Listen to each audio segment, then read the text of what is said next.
Thank you so much for joining us, or staying with us. 65 years after independence, Nigeria still wrestles with the big question: who really builds a nation? Is it the responsibility of the federal government with its sweeping powers and the resources? Is it the states, closer to the people but often claiming limited capacity?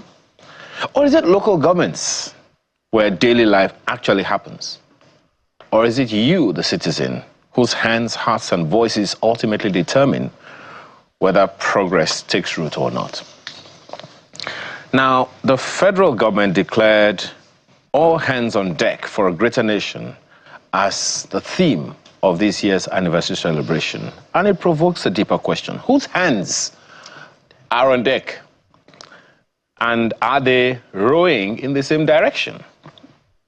History shows a long trail of mistrust between government and the governed. Promises are made, slogans are launched, yet citizens often feel disconnected from the nation-building project.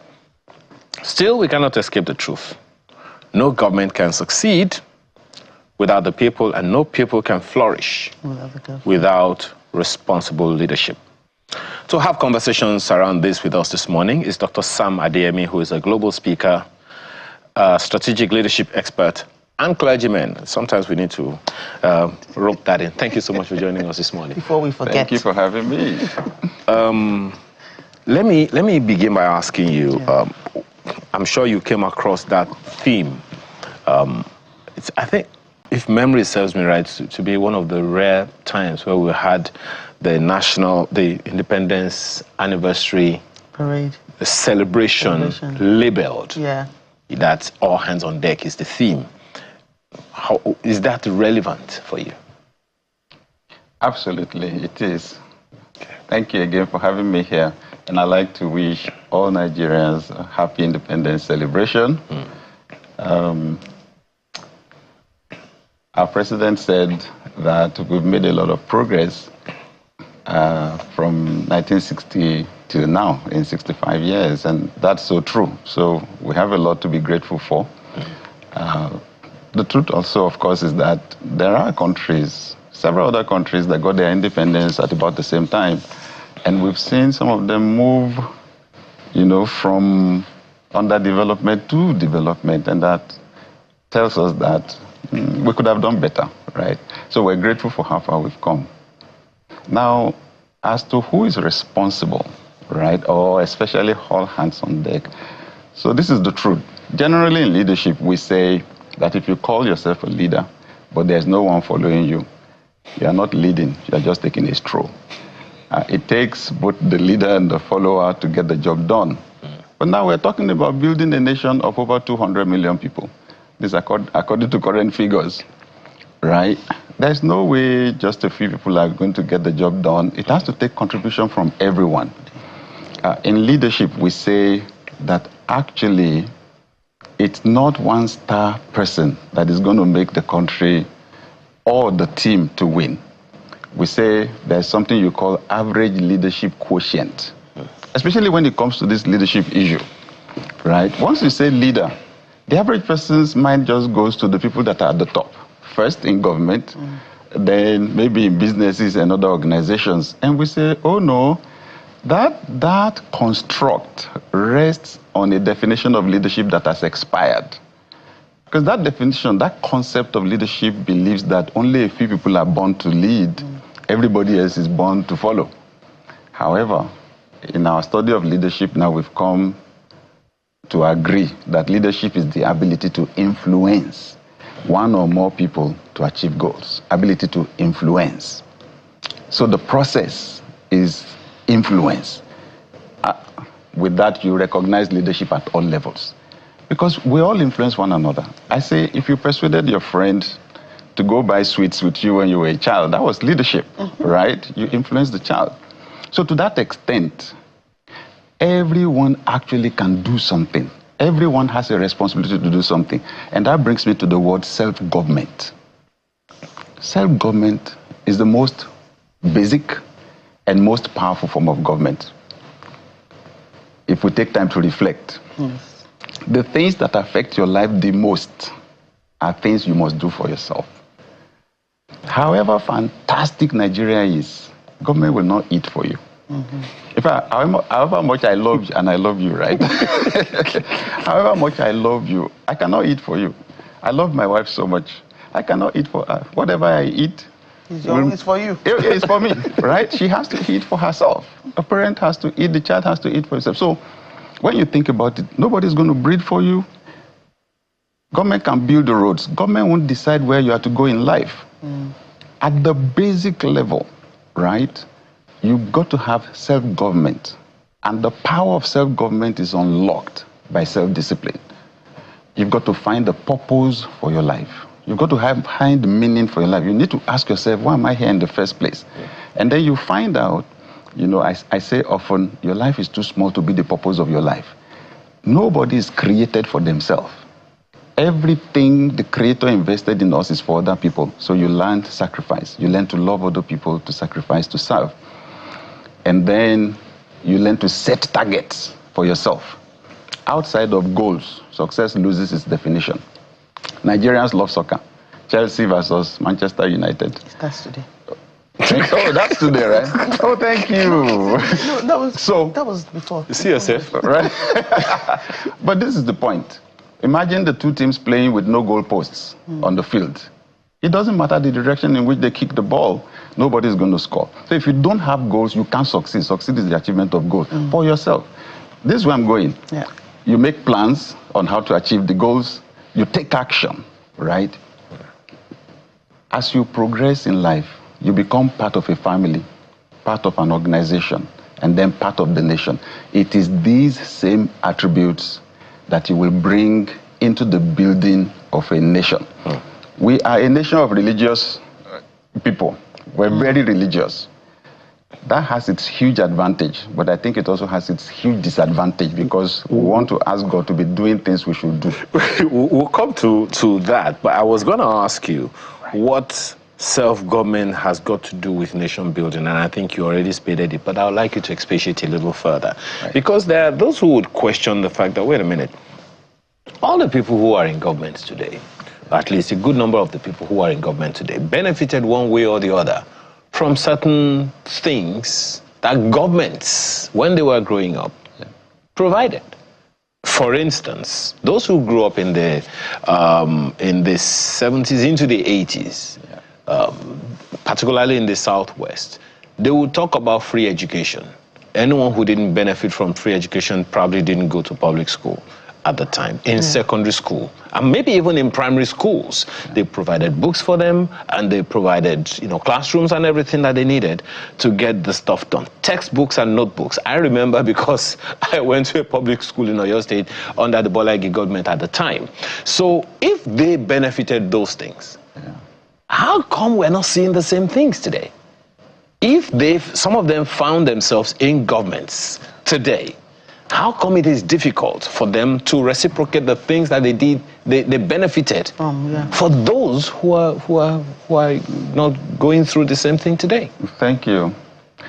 It's our collective failure. Does that mean that those people didn't have self-government? They failed at some point, right?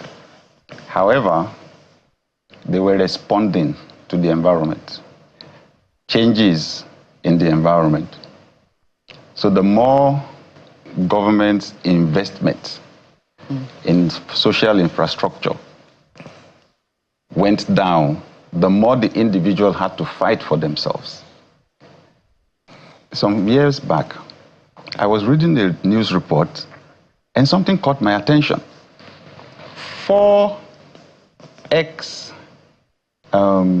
of air staff in Nigeria were in court at the same time, taken to court by the EFCC for corruption. 4 at the same time. For me, that's a systemic problem. That's gone from being an individual thing. All 4 were accused of the same thing. They were taking money from the funds allocated to the Nigerian Air Force. So it's easy to read the news or listen to the news or read the newspaper and criticize. But why don't we ask ourselves why?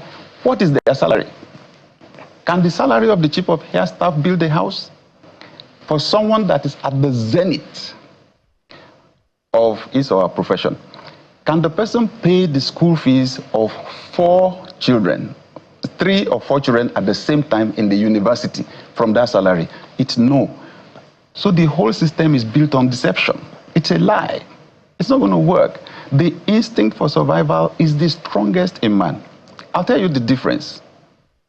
In other parts of the world where people are not that desperate to fight for themselves, right, there's provision. There's social welfare. I was discussing with a friend from the UK, and he said, you know, I have no fear about what will happen to my children if I were to die today. He said, because education is free till they finish A-levels, and I know it is high-quality education. I know there are student loans that they can get to go through university. I know when they finish university, the odds or the probability of them getting a job is very high, or getting jobs is very high, so they'll be okay. In the event that they don't have jobs, the British government pays a stipend every week to every legal resident or citizen that is unemployed. So what should I steal money for? Why do I need to be desperate? The Nigerian has no equivalent, especially the person that is rising into leadership.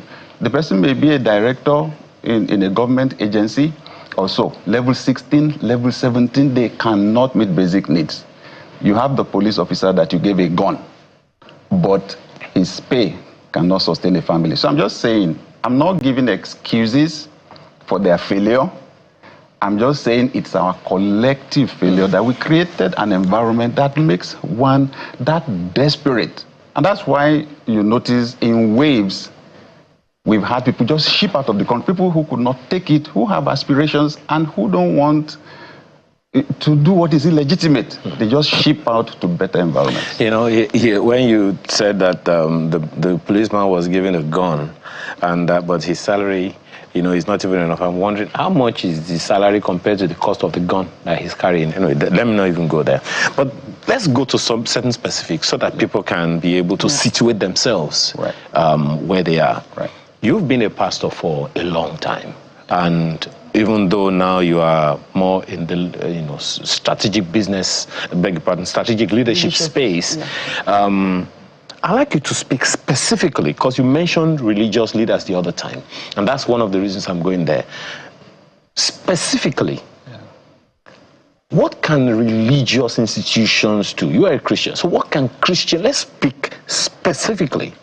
What have religious organizations done, are doing, or can do to accommodate this shared responsibility initiative we are talking about? Thank you very much. I'll say the first thing religious institutions, Christian, Islamic, have done in our country is education. The first primary school was established by the Methodist Church in 1843. The first one. The first secondary school by the Anglican Church, the CMS Grammar School, right, in 1852. And missionary organizations ran schools till about 1882, before the colonial government even got involved, the British colonial government, and then they now made a decree and then started funding schools. So religious institutions have been at the forefront of education. Now that's huge. That's big. You know why? So we're saying it's the collective contribution of all of us that really determines the progress of the country. The person you say is senator or governor or president is an individual that did not drop from heaven. The person came from somewhere. And it is what the person has that the person will give. That's why I said self-government is the starting point. And that's where education comes in. What we learn, we call it information. I play on English words. Sometimes I break them up to understand them. Yeah. So when I look at information, what do I see? I see in and formation. In and whatever goes in there. I actually just wrote a whole book on that. Shifts. Whatever you see and hear consistently over time will enter your heart. Now that's what you go to do in school. 6 years primary, another 6 years secondary, and so on. All you're doing is absorbing. So for the fact that religious institutions have been involved in education, You have thousands of schools in Nigeria today that were established by churches, Methodist, Anglican, Baptist, Catholic, Redeemed Christian Church of God, Living Faith, and so many others, right? Education is one. Healthcare is there. Those are the things that put people in positions where they're desperate. Churches have been involved in building hospitals and so on. Then you have social welfare and poverty alleviation. I wish we could put figures to it.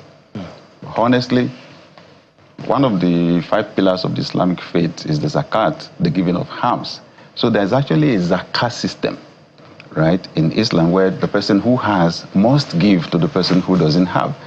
And then you even have the Islamic banking system where people can access funds without being charged interest, right, oppressive interest. On the other hand, on the church side, I pastor a church.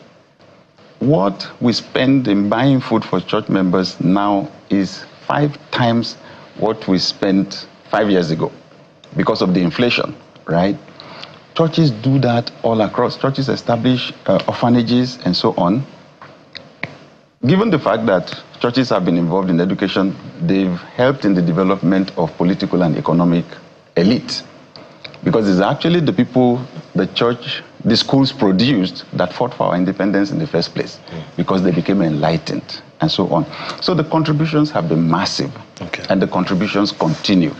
I think the big question now is, where do we go from here? What role should religious institutions play? That brings me to the issue of leadership. It's huge, because literally, religious institutions shape people. And we're saying it is those people that contribute to the development of the country. This collective behavior, we call it culture. At the individual level, we call it habit. Education, religion, all of them, they help in the shaping of your habits. Then with that, we have culture. Once something is habit or culture, it's very difficult to change. It takes time to build it, and it takes time to reconstruct it. That's where we are now. The leadership problem that we have, the collective challenges we have, has entered the realm of culture.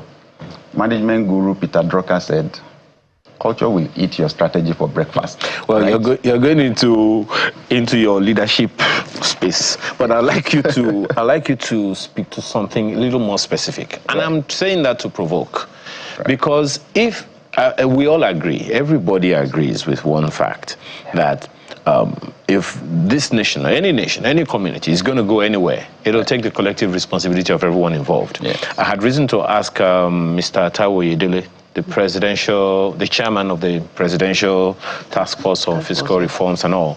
And he was saying, look, I was iffy about taking the job because of the risks surrounding it. And in fact, he even said at some point that his family was threatened. But he said it's something that he had to do because someone had to get the job done. So coming down to specifics, you are a pastor. What have you done? I'm sorry, I'm calling you out. Because so that people can know that it's not just all talk, right? What have you as an individual done so that maybe other, should I say, pastors or organizations can say, okay, these are the things that I have also done as part of the shared responsibility of building the nation. We know Tony Elumelu is doing his own bits, and all of that. What have you done, if you don't mind me probing? As an individual? As an individual, as whatever, that can say, okay, over this X number of days, weeks, or months, or years, these are the things that we have been able to do, and these are some of the signs. Thank you. So, I have exercised self-government. I started from there. Right? I say, when you see a tree, look around it. Whatever is in the soil around it is inside that tree. The tree did not draw from heaven. It pulled on the resources in the environment, right? The water, the magnesium, the calcium, the phosphorus, everything in the soil is what it used to build itself. You cannot divorce yourself from your environment. So I want the average Nigerian to know you already have a deficit. And that's why I'm talking about culture. There's already a cultural deficit, right, in terms of values, okay, in terms of your thinking, the quality of your mindset. You must take personal responsibility for shaping yourself, for becoming a world-class person, right? Because that's what you're going to take into your family, the organization, the community, and wherever. And that's where the church comes in. Why I'm concerned about the cultural thing is, as powerful as religion is one of those institutions that shape culture. In fact, they say it's the institution that has shaped values the most in our world. Fine. However, culture is also so powerful, it can culture religion. So when I look at what I do as a pastor, I look at other pastors, religious leaders, I listen, I'm concerned.